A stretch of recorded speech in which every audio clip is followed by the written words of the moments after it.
सरकार के ऊर्जा विभाग के मंत्री के साथ पूरे देश के राज्यों के ऊर्जा विभाग के मंत्री और मुख्यमंत्री जी के साथ वीडियो कॉन्फ्रेंसिंग में बातें हुई और इस बात ये विषय था कुछ रिफॉर्म्स करने का, कुछ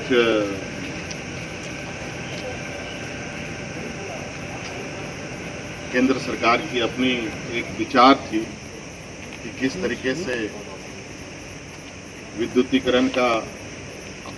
भविष्य में स्वरूप होना चाहिए।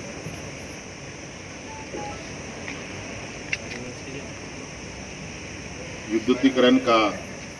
स्वरूप तो एक पार्ट था। इससे पहले हमारे राज्य में डीवीसी का एक ज्वलंत विषय था, जिसको लेकर के हमने उनको राज्य की चिंता से अवगत कराया और जिस तरीके से लगातार डीवीसी समय समय पर सरकार को चेतावनी देते हुए जब इच्छा होती रही है तब उन्होंने बिजली काट दी है और इस कोरोना के संक्रमण में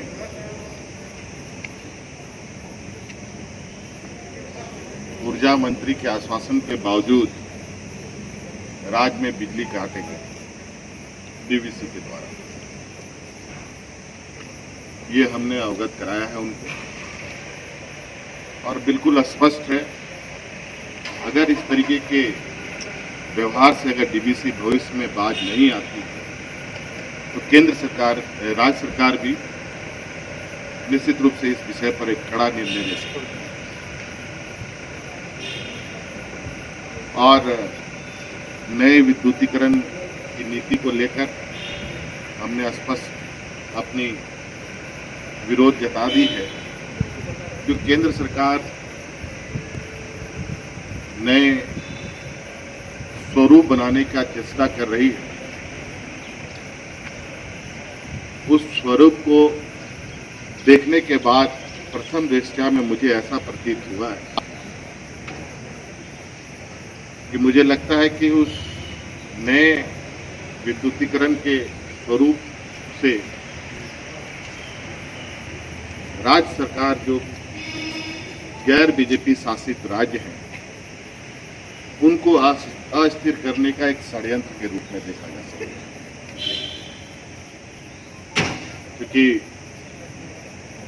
अभी लगातार आप देख रहे हैं कि किस तरीके से देश में नीतियां बन रही हैं, करनी और कथनी में बिल्कुल अलग अलग स्पष्ट चेहरे सामने उभर के आ रहे हैं। कल ही हम कुछ चैनलों में दो खबरों को देख रहे थे, एक ही चैनल में दो खबरों को देख रहे थे कि रेल मंत्री के पार्लियामेंट में रेल निजीकरण को लेकर के अपनी भाषण और दूसरी तरफ बड़ी संख्या में रेल को निजीकरण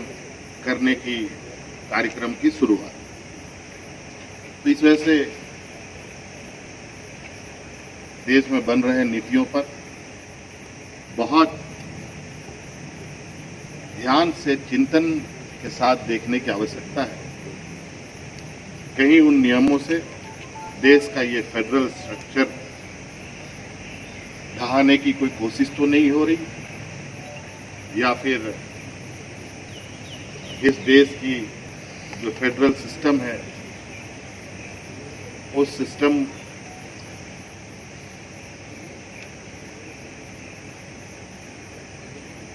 का जो एक व्यवस्था था वो व्यवस्था खत्म तो नहीं हो रही।